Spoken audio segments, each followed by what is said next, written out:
Fala, seus pasteleiros da TI. Eu sou o Rodrigo Donha. Eu sou o Michel. E sejam bem-vindos a Force. E hoje vamos falar sobre os conhecimentos necessários para sair do júnior para o pleno. Todas as pessoas gostariam de evoluir e gostariam de saber quais são os pré-requisitos, pelo menos mínimos, para poder ajudar a ir para o próximo passo. Isso foi um pedido de um inscrito nosso e estamos aqui para trazer esse passo a passo. Vamos trazer ele do júnior ao pleno, do pleno ao sênior e de sênior para o líder técnico ou arquiteto. Isso vai ser uma série de vídeos que vamos disponibilizar semanalmente. Então, para você que está cansado de ser o Juninho aí da equipe e quer seguir em frente, aqui a gente vai dar algumas dicas que, óbvio, depende de cada empresa, mas coisas que a gente vê como uma perspectiva geral que funcionam nessa evolução, vamos dizer assim, né? Antes de tudo, gostaríamos de pedir o seu like, sua inscrição, seu comentário, se quiser tanto dar outras opiniões quanto quiser dar um tapinha nas costas ou o que seja, tudo é válido, ou até sugestões de outros temas, assim como esse inscrito. Bom, então, para começar com o pé direito, os temas abordados nesse vídeo serão dar a solução, entender de integrações REST-SOAP, entender de métodos futuros e afins, ser a autodidata e saber interpretar código. Óbvio que para um cara funcional ele não vai precisar saber interpretar código, mas pelo menos precisa entender algumas coisas a nível negócio, por exemplo, a questão de integrações, futuros e afins, vai precisar entender pelo menos do lado de negócio essa parte. Então, para você que é funcional, não fecha o vídeo, tranquilo, escuta, óbvio, não leve tudo ao pé da letra, o foco sim, os tópicos são um pouquinho mais para o dev, mas funciona também para o funcional, é só saber como medir, porque igual você não vai saber interpretar código, mas talvez seja bom você entender um flow ou uma regra de validação mais complexa, então há outras coisas que você também pode aperfeiçoar e sair do Juninho para pleno, independente de qual seja a sua especialização. Então, para começar, Donha dê a Dar a solução. solução. Para você dar uma solução, na verdade, você tem vários caminhos que você pode escolher.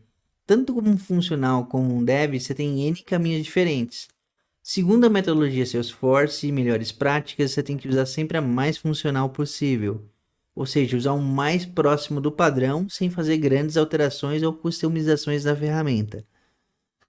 Então, a primeira objetivo é sempre tente fazer o mais standard possível. Tente fazer uma alteração no layout, trabalhe com flow, tente fazer alguma coisa onde um funcional conseguiria resolver sozinho. Então, esse é o foco inicial. Isso é o primeiro passo que você precisa dar para se você quer sair de um júnior para um pleno, porque o pleno ele tem que dar a solução, pelo menos startar a ideia. O júnior vai ser aquele cara que mais recebe a instrução. Tipo, tem uma história, alguém definiu uma solução e alguém vai explicar para o júnior e falar faz. Já o pleno ele vai entender o que o cliente precisa e vai já preparar uma ideia ou pelo menos esboçar quase a solução feita para aí ter um auxílio de alguém superior para confirmar. Bom, a segunda é entender de integração REST SOAP. Grande parte dos projetos vão ter a questão de integrações, que a gente trabalha com múltiplos ambientes do cliente e a gente precisa ter todo mundo conversando a mesma língua, vamos dizer assim. Então, é importante saber a questão de integração. Óbvio que para você que é funcional, você não precisa desenvolver um REST SOAP e tudo isso, mas é bom talvez você ir lá, baixar um Postman, fazer uma chamada do serviço, ver como que tá retornando esse serviço, até de repente compartilhar para o desenvolvedor como que está retornando esse serviço, quais são as diferenças dependendo dos parâmetros e esse tipo de coisa. e entender justamente qual que é a função desse negócio no projeto. Então, é bom você sair do nível básico, vamos dizer assim, e ir para um nível um pouco mais complexo de entender como você vai trabalhar em diferentes frentes e como tudo vai se unificar de certa forma. Então, Hum, essa é a segunda ponto. Quer falar algo, Donha? sim, a gente recomenda, por exemplo, para trabalhar com SOAP, você pode baixar o SOAP UI. É uma forma de você testar uma integração SOAP. Ou para integração REST, você pode usar o Postman. São softwares que mais comumente usamos e você pode ajudar um dev com isso. Por exemplo, se o dev está muito ocupado criando a tela e ele precisa testar o serviço, e você tem uma história de um teste de serviço antes de construir, que é sempre o ideal, então você vai lá e pega essa história para você. É literalmente você botar as informações no programa, você bota o endereço, bota tudo conforme tiver a documentação bonitinho, e ele tem que voltar exatamente aquela resposta. Isso é o que um funcional tem que entender de integração. E falar, eu preciso passar o CPF da pessoa e tem que me retornar os dados dela. Então, essa é uma forma de testar sem você ter código. Uma forma usando ferramentas e garantindo que está funcionando. Tanto para um debug em produção, quanto para ajudar o pessoal que vai desenvolver as coisas ainda. E até para criar história, às vezes você está na parte mais de história, tenta utilizar esse serviço antes para ter uma ideia justamente do que está retornando e tal, até para fazer a história um pouco melhor. Óbvio que o ideal é sempre ter um líder técnico que vai definir exatamente com mais detalhe, mas se todo mundo se ajuda, tudo fica mais fácil. Aqui falando sobre entender de métodos futuros e afins.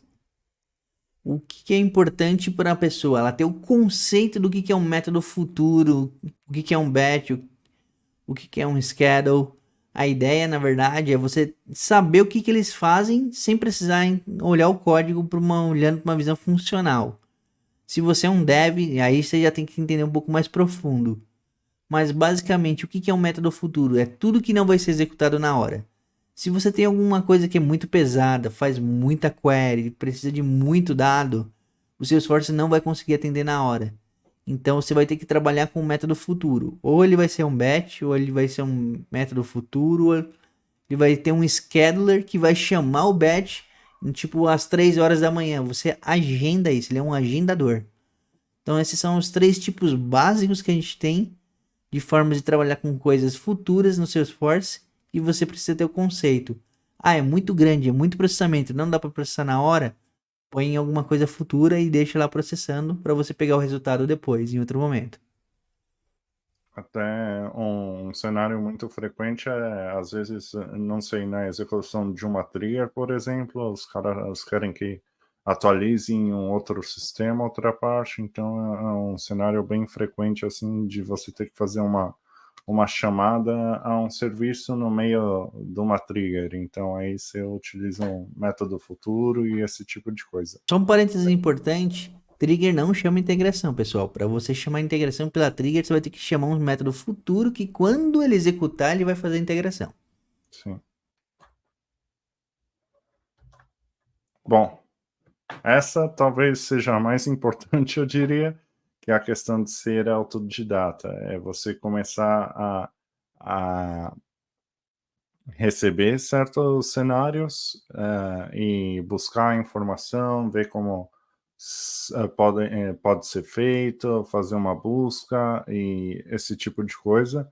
E justamente como pleno, vai ser um momento que você precisa trocar a chavinha e sair da questão de copiar e colar código para realmente tentar entender o que o código está fazendo, por que é daquela maneira, se está de uma forma, se talvez você não precise editar para outra forma para que se encaixe com o seu código. Então, o ser autodidata é bem importante, eu diria que em todas as etapas, na verdade, porque na área que a gente está, a aprendizagem tem que ser contínua. É o que eu falo para você. E assim, Se você é alguém que não gosta de estudar, você não precisa ser o cara que vai sair do trabalho, vai ficar 5 horas lendo coisa, mas se você não gostar de, sei lá, sair, buscar, ver um artigo, ver alguma questão para ver como você pode resolver, talvez essa área não seja para você, infelizmente, assim, porque é uma área que você vai precisar ir ler muito, tentar aprender de certa forma, tanto do negócio quanto do que você está fazendo, né? Então, essa é a dica principal, eu diria, para qualquer que seja o passo que você quer dar. Sobre interpretar código de outras pessoas. Esse continua a ideia anterior de não somente copiar e colar, mas a ideia é você entender as coisas. Você não precisa saber profundamente no código tudo, até programas funcionais. Isso é um parênteses importante, que é o seguinte: você olha e você tem que olhar um flow, você tem que entender, na verdade, o que um flow faz. Ah, ele pega informação aqui, ele busca informação no objeto ali, pega um CPF, busca ali, atualiza tal campo ali. O flow ali bem visual, ele já vai ajudar bastante. Mas mesmo se for um código ser funcional, se você puder ler um pouquinho, aprende um pouquinho do código, para que quando um dia você precisar, pelo menos você conseguir ler algumas linhas de uma trigger. Ah, lá, a trigger está chamando uma classe X. Beleza, a classe é muito complexa, você pede pro desenvolvedor olhar, mas você já adiantou um pedaço para ele. Ó, o problema, ele tá chamando aquela classe e tá dando problema lá, você consegue dar uma olhada? Então você consegue pelo menos ter uma noção do que é. Se você conseguir ter essa mínima noção de aqui tá chamando tal coisa e ali tá chamando tal coisa, isso já é uma grande evolução, você já tá muito além de um júnior. Que esse é um dos motivos porque você pode passar para um pleno. E até justamente a questão de poder ver o Stack Overflow e não só copiar e colar e falar, ó, não, o cara disse ali que isso funcionava, até porque dependendo, às vezes o cara te dá um exemplo, mas não necessariamente encaixa no que você quer, né? Você precisa de alguns ajustes aí para que funcione. Então, é justamente sair dessa casinha e entender mais a fundo como cada coisa funciona. Óbvio que isso é tempo, pessoal. Não tenta antecipar os passos. Isso é prática, isso é tempo e pouco a pouco você vai pegando. Agora, a gente queria dizer um muito obrigado a vocês que assistiram até esse momento.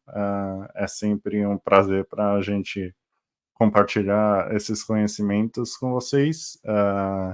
Queríamos pedir o inscreva-se, o like, o comentário, compartilhar se você puder com um amigo aí pasteleiro. E da minha parte é isso. Quer acrescentar alguma coisa, Donha? Sim, gostaria de acrescentar que vamos ter os próximos vídeos. Como eu falei no começo do vídeo, vamos ter do pleno para o sênior e do sênior para líder técnico e arquiteto. Então, esperem nas próximas semanas que estaremos disponibilizando um vídeo por semana, continuando essa saga. E nos vemos na próxima terça, pessoal. Parou. Tchau, tchau.